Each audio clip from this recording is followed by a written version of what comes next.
Welcome to Your Soul Rising. In this video, we take a look at a mysterious and controversial book known as the Kybalion.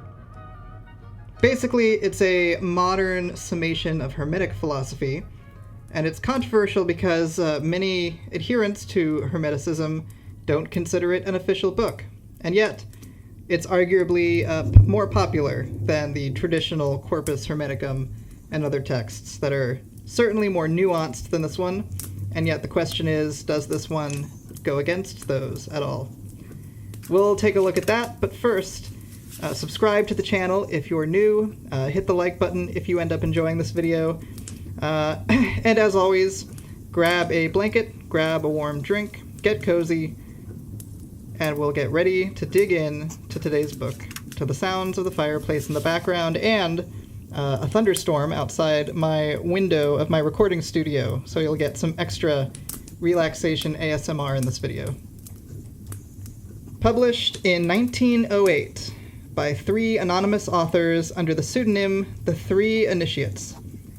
The Kybalion is a slim volume that purports to distill the essence of Hermetic philosophy, offering 7 Hermetic principles that is said to underlie all of reality. It speaks in the voice of ancient wisdom, yet it is unmistakably modern in tone, fusing esotericism with elements of early 20th century psychology and New Thought.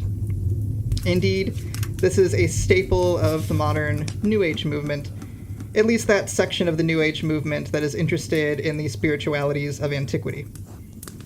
The Kybalion has captured the imagination of mystics, spiritual seekers, and skeptics alike, inviting a mixture of reverence and critique. What one has to understand about it, and about Hermeticism in general, is that it entails a symbolic cosmology, one in which mind and vibration, polarity, rhythm, causality, gender, and correspondence form the scaffolding of existence. But before we can evaluate it responsibly, we have to consider its origins, its influences, its philosophical coherence, and its resonance or dissonance with both ancient Hermeticism and contemporary thought. The text opens with a declaration of lineage. It presents itself as a transmission of secret knowledge descending from Hermes Trismegistus, the mythic sage who merged the Greek god Hermes with the Egyptian Thoth. And this figure, the scribe of the gods, represents the ideal of a universal teacher, a revealer of hidden laws, a symbol of the primordial logos, the divine intelligibility of the cosmos. The Hermetic teachings attributed to Hermes span from the deeply mystical Corpus Hermeticum of late antiquity to the more alchemical and magical texts of the Middle Ages and Renaissance. Indeed, Hermeticism saw a massive resurgence in interest during the Renaissance, when much of it was translated again. But the Kybalion is not a translation of a classical Hermetic text. It is indeed a modern construction that draws on the symbolic vocabulary of Hermeticism, while reframing its content in the language of mentalism, electromagnetism, and metaphysical idealism. At the core of the Kybalion are 7 principles, axioms which the authors claim are immutable, universal, and knowable through intuition, reflection, but also logic and reason. These are the principle of mentalism, the principle of correspondence, principle of vibration, principle of polarity, the principle of rhythm, the principle of cause and effect, and the principle of gender. Let's now take each of these in turn, examining both its metaphysical proposition and its psychological implication. One thing that the Kybalion does capture from texts of antiquity is that the psychological importance of what it says is perhaps even superior to its metaphysical, scientific, or ontological claims. The principle of mentalism declares that the all is mind and the universe is mental. This is the foundational axiom of the text, akin to the monistic idealism of ancient and modern philosophical systems. It claims that reality in its entirety is a mental phenomenon, that the universe itself arises within and as a manifestation of a universal field of subjectivity.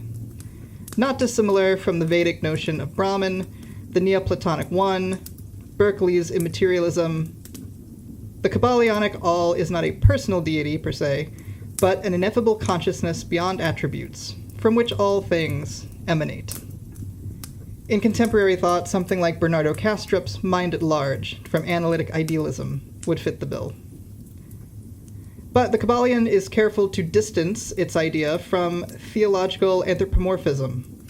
It is not that God thinks the universe, but that reality is thought, and that we as individuated minds are fractal expressions of this greater mental field. In modern times, one might liken this to the idea that the universe is a simulation run in the mind of God, or more precisely, that the very substrate of the simulation is divine mentation. Next is the principle of correspondence. It follows with the famed Hermetic maxim, as above, so below, as below, so above. This principle asserts a structural isomorphism, or sameness, between levels of reality, namely the macrocosm and the microcosm, the internal and the external, the physical and the spiritual. This is, of course, a hallmark of the Hermeticism of antiquity, the belief that the human is a miniature cosmos, and that by understanding oneself, one gains insight into the universe. In practical terms, it implies that archetypal patterns repeat at all scales, and that the laws governing atoms are echoed in the structure of galaxies, that the dynamics of the soul reflect those of reality itself. Psychologically, it anticipates the Jungian notion of synchronicity and the holographic model of the mind, suggesting that meaning and structure permeate all levels of being, in radical opposition, of course, to things like physicalism, which declare all of reality to be meaningless.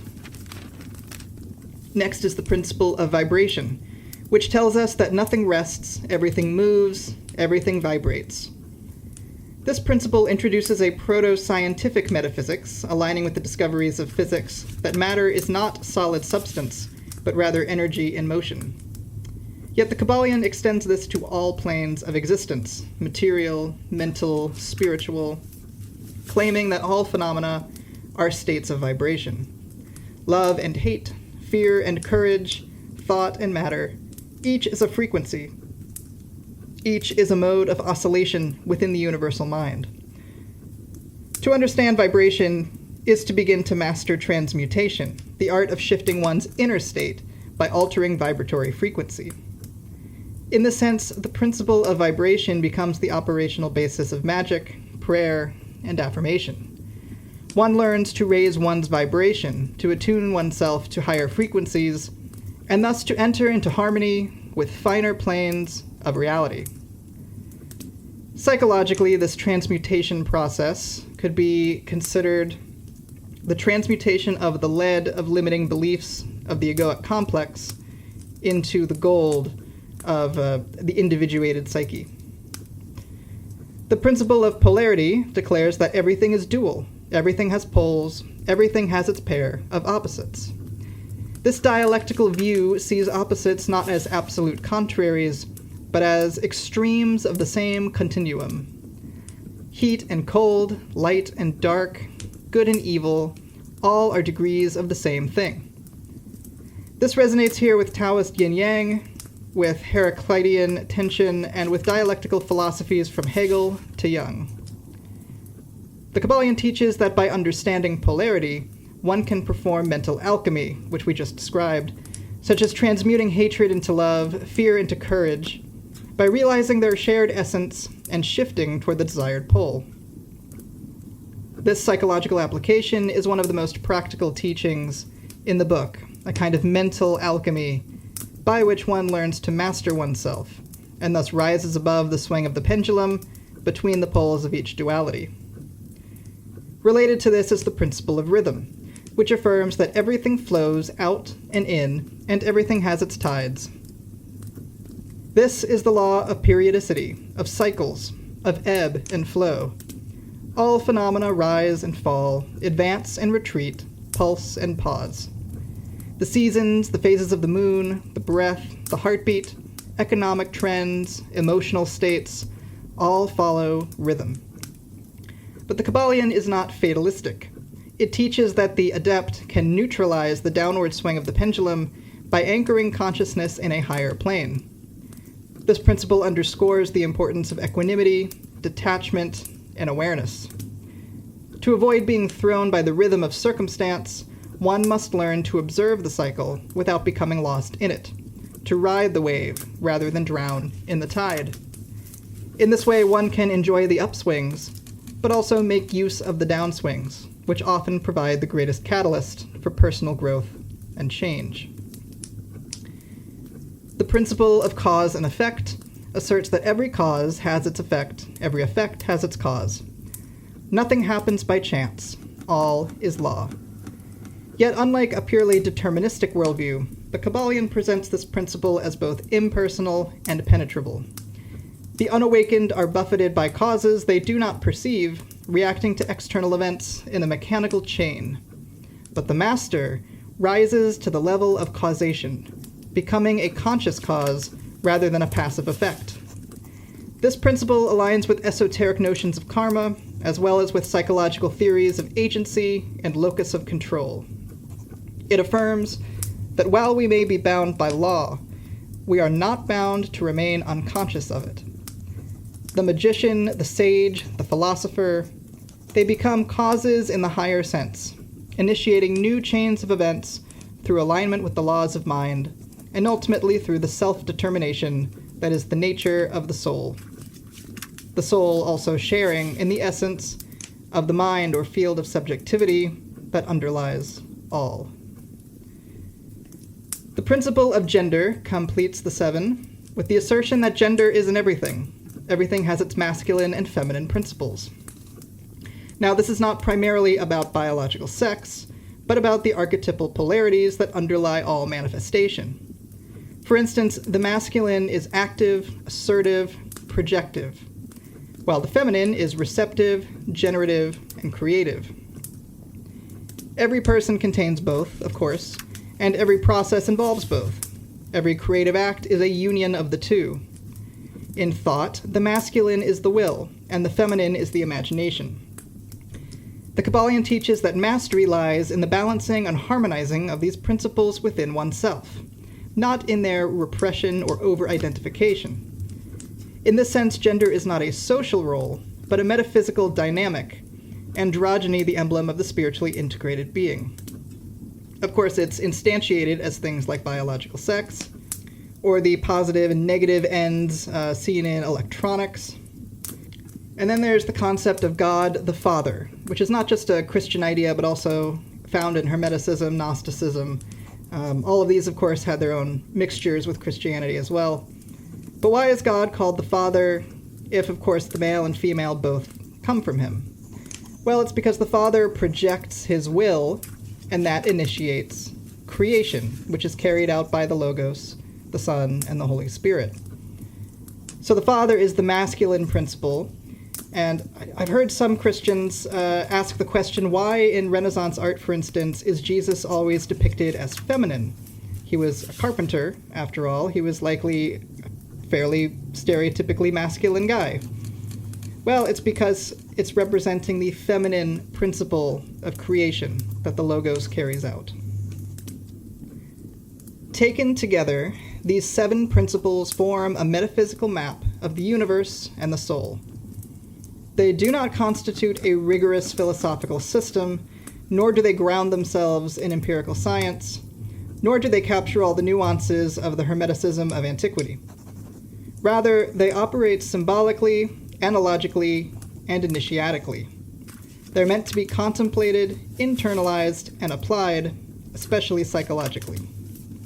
Their power lies not in proving something logically, although it is quite hard to argue against any of these principles, as you'll find if you try, but in awakening something inwardly. For this reason, the Kybalion sits uneasily between the categories of religion, philosophy, self-help, and mysticism. It is a tool for transformation more than a doctrine for debate. And yet, criticisms abound, of course. Scholars of ancient Hermeticism have long pointed out that the Kybalion bears little resemblance to the original Hermetic texts of antiquity, which were mystical dialogues between the soul and the divine, emphasizing illumination, gnosis, and the ineffability of the One. The classical Hermetica were theurgic and initiatory, not systematic or principle-based.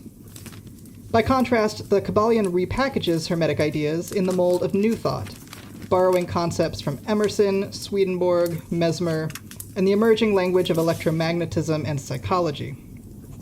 The result is a kind of spiritual positivism, where universal laws can be applied to achieve success, control, and personal mastery. To purists, this is a dilution. To pragmatists, it's an evolution. We'll probably cover the classical Hermetic texts of antiquity at some point on the channel, but the Kybalion is a pretty easy starting point.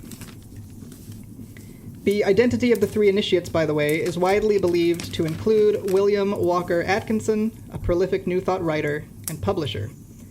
His other works, including Thought Vibration, Mental Chemistry, and The Law of New Thought, share the same stylistic fingerprints as the Kybalion.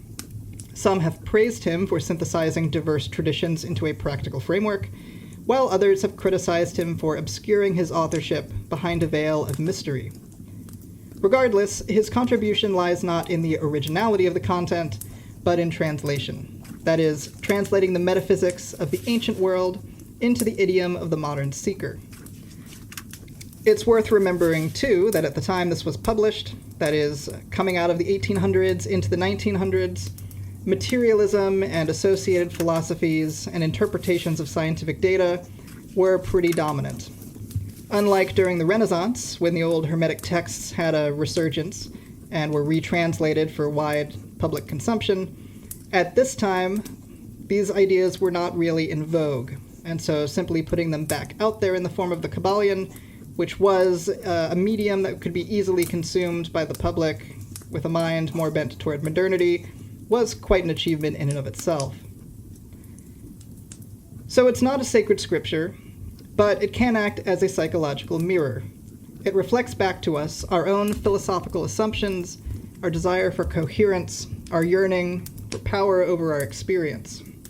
It blends ancient myth with modern metaphysics, intuitive wisdom with quasi-scientific language. It is at once simplistic and profound, derivative, and still revelatory. Like all esoteric texts, it is best read not with blind belief or dismissive skepticism, but with an open-minded skepticism, an eye towards the patterns it illuminates in the mind and the world alike.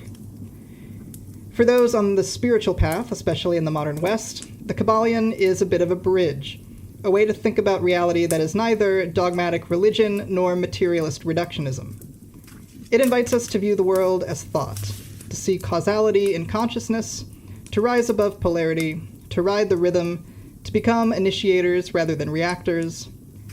And whether or not one accepts its metaphysics in total, the invitation remains to live as if mind is primary, to think in symbols, and to act with awareness that everything is one.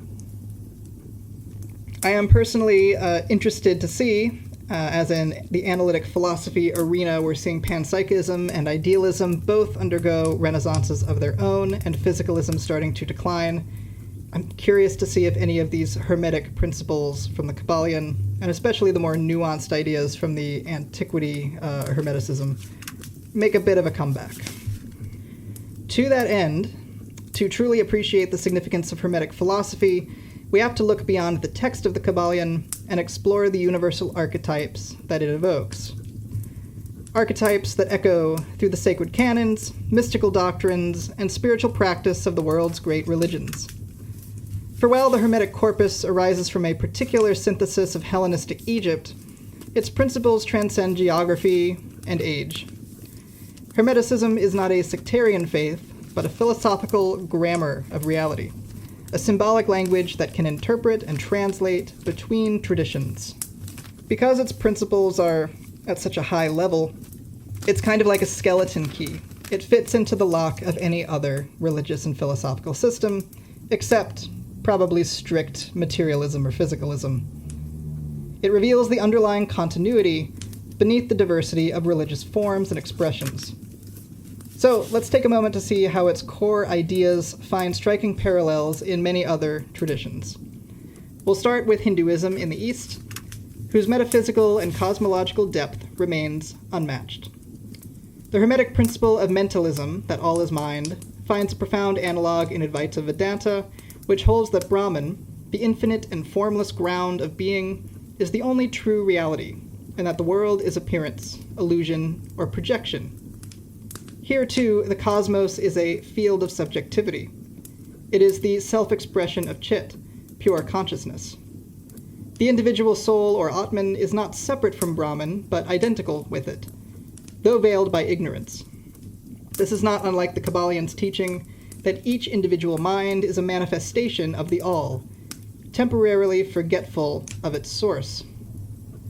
Moreover, the process of self-inquiry through discrimination between the real and unreal in Advaita Vedanta mirrors the Hermetic quest to pierce appearances and return to the unchanging One.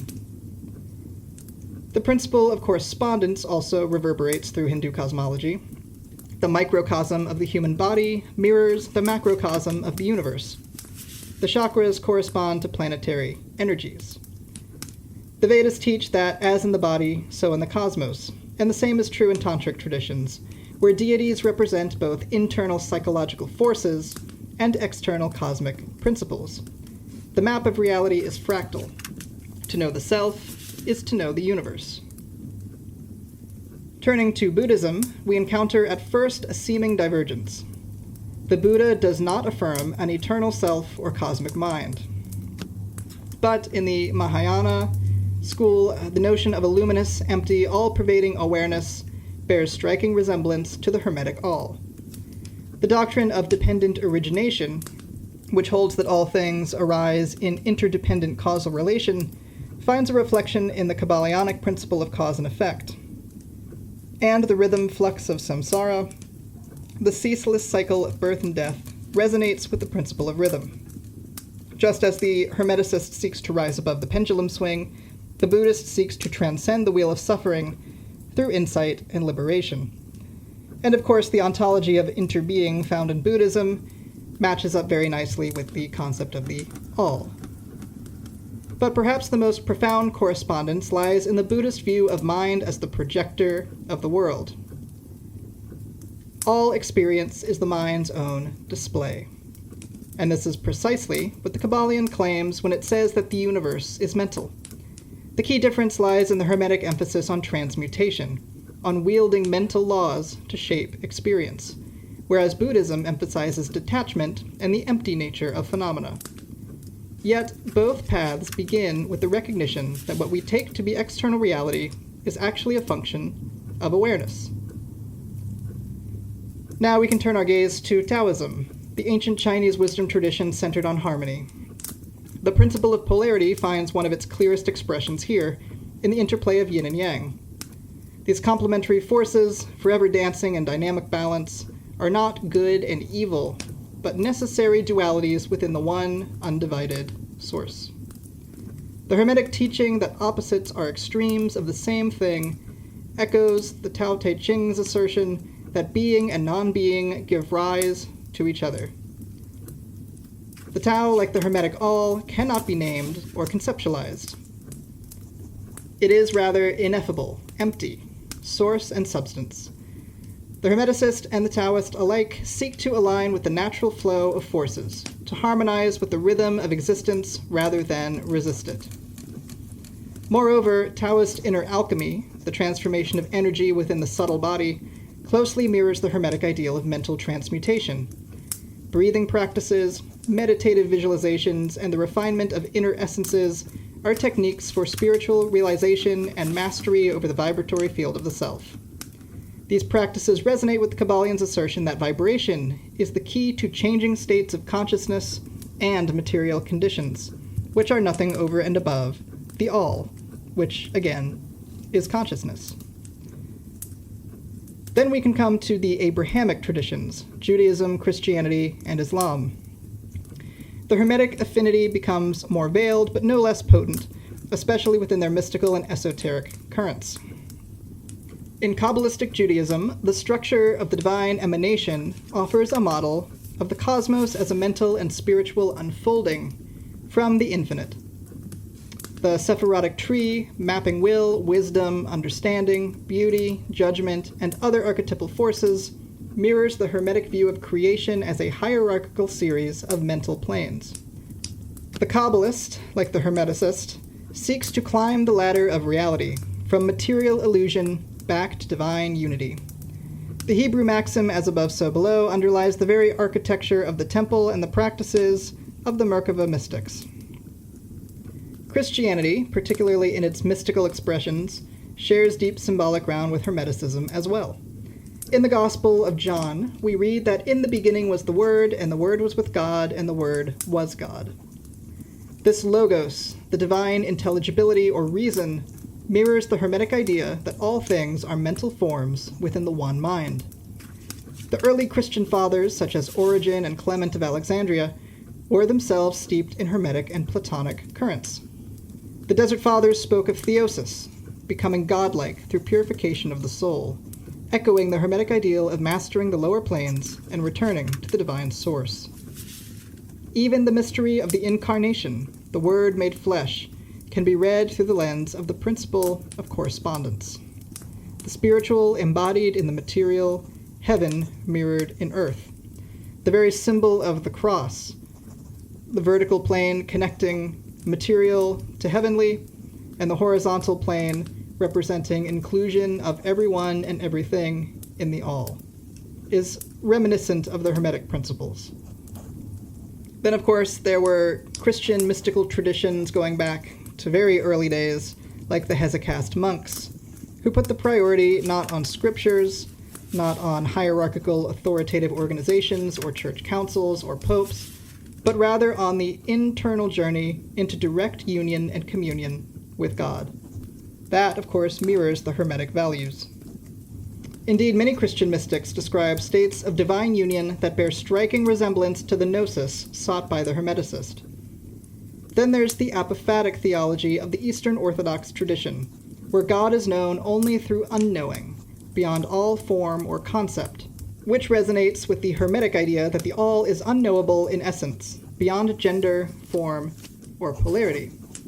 This makes sense because if you enter the pure consciousness state in which only awareness remains, the self has dissolved into the field of subjectivity out of which it originally emerged. Awareness has within itself no inherent distinctions, and thus cannot be known by the intellect, cannot be grasped, cannot be abstracted or conceptualized. It can only be experienced directly. Words do not capture it. Orthodox Christian theology has the essence-energies distinction. That is, that the human person, or hypostasis, can only participate in the energies of God, not in the essence. Now, traditionally, this has resulted in an uncomfortable ontological dualism, a separation between God and the creation, which would seem to require a shared medium that contains both God and the creation, but of course that can't be so, because God is by definition the highest, and that medium would have to be higher than God. So how do we resolve that paradox while maintaining the apophatic theology and the essence-energies distinction? Well, Hermeticism gives us a bit of a clue. Following the principle of mentalism, that is, that all of reality is the same field of subjectivity or pure awareness, which is what God is, the I Am, we can say that the human person or hypostasis is the same essence, that is, it is grounded in the same field of subjectivity, and this collapses the dualism and removes the need for that medium. However, because the self, the human personality, the psyche, dissolves and is annihilated upon merging back with the essence, which of course has no distinction in and of itself, which has no identity, it just simply is, we can say that the human person can only participate in the energies or the manifestations of the divine, rather than participating in the essence, even though that essence underlies the human mind. It's a subtle nuance, and I'm sure it's still a heresy, but it does resolve the ontological, philosophical critique that, for instance, the Neoplatonic opponents of Christianity were fond of leveling at the religion in its nascent days. Now we can move to Islam, particularly the Sufi tradition, where we also find Hermetic resonances. The Sufis speak of the unity of all being, where the soul dissolves into the divine. The teaching is that all creation is the self-disclosure of the One, paralleling the Kybalionic doctrine that the universe is the all, thinking its creation. The path of the Sufi is one of remembrance, refinement of the heart, and the realization that he who knows himself knows his Lord. This is, of course, not unlike the Hermetic call to know thyself as a path to divine union. The poetic language of Rumi, the turning of the dervish, the symbolism of the heart as a mirror of the cosmos, all evoke the inner alchemy and correspondences of Hermetic thought. Finally, we must honor the wisdom of indigenous traditions across the globe, from the shamans of the Amazon to the First Nations of North America, from the dream time of the Australian Aboriginals to the animistic cosmologies of Africa and the Arctic. In these systems, the world is alive, ensouled, vibrating with spirit. The principle of vibration is not abstract. It is the heartbeat of the drum, the chant, the rattle, the vision. The principle of correspondence is lived. Animal, plant, star, and human are all kin, all mirrors of one another. The circle, the four directions, the medicine wheel, these are sacred geometries mapping the rhythm and polarity of life.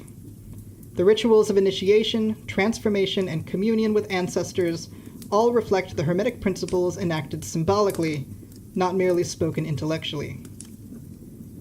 So what does all this tell us? That Hermeticism, though historically rooted in a particular place and time, is not merely a Greco-Egyptian curiosity. It is a meta-tradition, a perennial lens, or that skeleton key I mentioned, through which the mystic, the sage, and the initiate, in every culture, from every time, has perceived the world.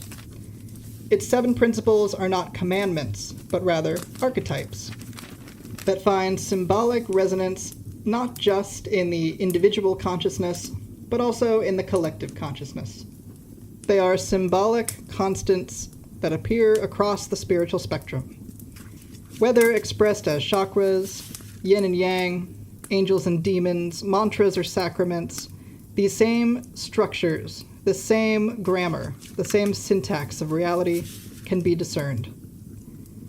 The Kybalion, for all of its limitations and eccentricities, does perform a valuable function.